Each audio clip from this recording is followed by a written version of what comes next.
உறவுகள் அனைவருக்கும் வணக்கங்க. மருமகனையும் தான் பொண்ணையும் சேர்த்து வைக்கணும்னு அம்மாச்சி ஒரு வழி பண்ணி விட்டுருச்சு. நிரந்தர பிரிவுங்கிற மாதிரி பிள்ளைங்களுக்கும் அப்பனுக்கும் ஆயிடுச்சு. 10 லட்சத்தை வச்சு தொலைங்கடா அப்படிங்கிற மாதிரி பேசி போடுறாங்க. அதுக்காக இங்கிட்டு பார்த்தீங்கன்னா கதிர் போராடுறாரு. ஆனால் செந்தில் போராடலைங்க. ஈஸியாக நோகாமல் நொங்குதிக்க பார்க்குறாரு. என்றைக்குமே கதிர் தாங்க. நல்ல மனுஷங்க. உழைச்சி எப்படியா கொடுக்கணும் அப்படி. அதனால தாங்க வேணாம், யாரோட தயவும் வேணான்னு இருந்தேன் மனுஷன். பெத்த தகப்பந்தானேன்னு எல்லாரும் வாங்க வச்சாங்க. இந்த சொல்லி காமிச்சிட்டாங்களா, சொல்லி காமிச்சிருவாங்க. யார்கிட்டையுமே அதிகமாக நம்ம வச்சுக்கிட்டோம்னா சொல்லி தான் காமிப்பாங்க. சொந்த கை தான் தன் கையே தனக்கு உதவின்னு சும்மா சொல்லலைங்க. இந்த வீட்டில் நடந்த பிரச்சனையில் பார்த்தீங்கன்னா அம்மாச்சிக்கு அதை நினச்சி ஒரு மாதிரி ஆயிடுது. மனசு இதாகிடுதுங்க. ராத்தில் பார்த்தீங்கன்னா ரொம்ப வலிக்குது. காலையில் எந்திரிச்சு பார்க்குறாங்க, ஜோரத்தில் கடிக்குது. ஐயோ என்னாச்சு அம்மா அம்மா அப்படின்னு அலறி அடிச்சுட்டு ஆஸ்பத்திரி கொண்டு போகிறாங்க.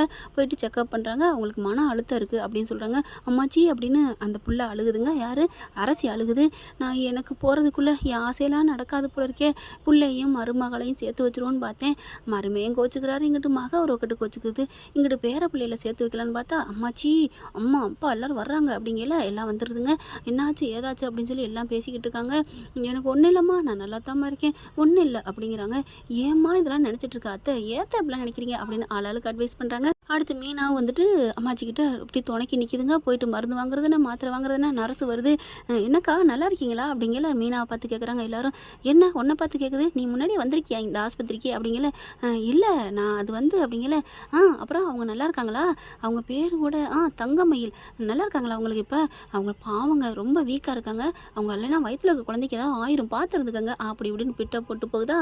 எல்லாரும் என்னடி சொல்லிட்டு போகிறா அப்படிங்கல. மீனா திருன்னு முழிக்குது. என்னடி முழிக்கிற, திருட்டு மொழியே சொல்லடி உண்மைன்னு கோமதி கேட்க மீனா அதுக்கு மேலே வழி ஒன்றும் சொல்ல முடியல. பெரிய கல்ல முழுங்கி புக்குன்னு அப்படி துப்புற மாதிரி மீன் மாதிரி எல்லா உண்மையும் சொல்லிடுது. நடந்தது பூரா. அடி பாவி, இந்த அளவுக்கு கூட்டுக்கலாணி தானே பண்ணிக்கிட்டு இருக்கியா? ஐயோ அப்படிலாம் இல்லாத பாவம், அவங்க கிணத்துக்குள்ள குதிச்சிட்டாங்க அப்படின்னு அம்புட்டையும் சொல்லிடுது. அம்புட்டையும் அதாவது சரவணை என் பிள்ளை இல்லைங்கிற சொன்னது முதற்கொண்டு சொல்ல இதெல்லாம் உண்மைதானடி, ஆமாம் இங்கே தான் வந்து செக்அப் பண்ணோம் அப்படிங்கிறாங்க. அதுக்கப்புறம் பார்க்குறாங்க. ஏய் அவளை வர சொல்கிறீ ஃபோன் போட்டு அப்படிங்கிற தங்கமேலுக்கு போன போடுது. மீனா வந்துடுது. சரவணன்னு வந்துடுறாங்க. சரவணன் ஃபஸ்ட்டே வந்துடுறான். கேட்குறாங்க என்னடா நடந்துச்சிங்க, அவள் சொன்னாள் அந்த மாதிரி அப்படின்னு கேட்கல. ஆமாம்மா சொன்னாம்மா, இந்த மீனா தாம்மா கூட்டிகிட்டு போச்சு அப்படி இப்படிங்கிறாங்க. டேய் அது உண்மைதானாம்டா, இந்த மீனா சொல்லுது அப்படிங்கிறாங்க. இந்த நர்ஸும் சொன்னாங்கடா. அதெல்லாம் முடியாதுமா, அவளுக்கு எனக்கு சம்மந்தமே இல்லை அப்படி இப்படிங்கிறாங்க.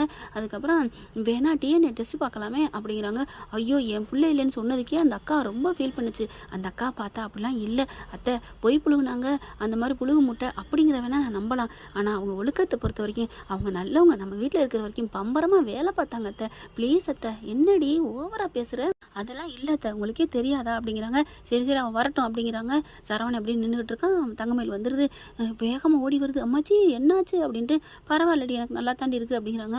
அத்தை மாமா எல்லாரும் என்ன மன்னிங்க, எங்கள் அம்மா பண்ணதுக்கு நான் என்ன பண்ணுவேன் அப்படின்னு சொல்லி அழுகுது. இங்கே வாடி அப்படின்னு கூப்பிட்டுட்டு நீ கற்பமாக இருக்கியாடி அப்படின்னு கேட்க அப்படியே மீனா பார்க்குது. அங்கே என்னடி பார்வை அப்படி பார்க்குதா. என்ன அவகிட்டலாம் சொல்லக்கூடாதுன்னு சொல்லி வச்சாமே, அதான் அவள் சொல்லிட்டாளே எல்லாத்தையும் அப்படிங்கிறாங்க.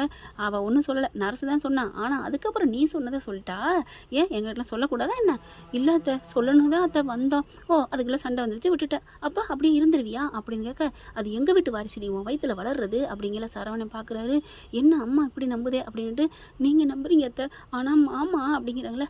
ஆம்பளைங்க கிடக்குறாங்கடி, நான் நம்புறேன்டி.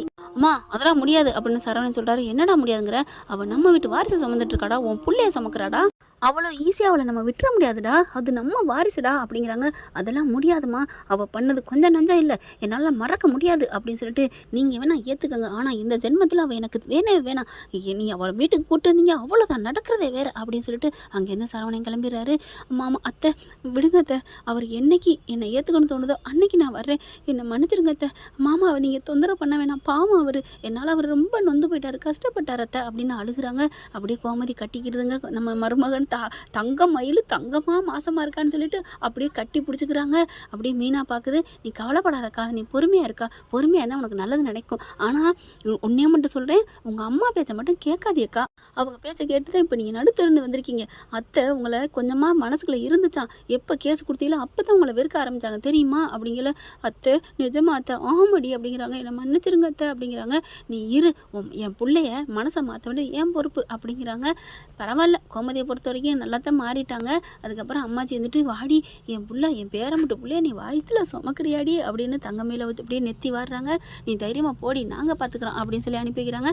என்ன ஃப்ரெண்ட் அப்படியே மெல்ல மெல்ல தங்கமயில வீட்டில் வந்து ஒட்டிக்கிட்டா நல்லா இருக்குமா நல்லா இருக்காதா? சரவணன் அஞ்சலியை கல்யாணம் பண்ணிக்கலாமா, தங்கமயில கல்யாணம் பண்ணிக்கலாமா அப்படிங்கிறத கமெண்ட்ஸில் சொல்லுங்கள் ஃப்ரெண்ட். தேங்க்யூ.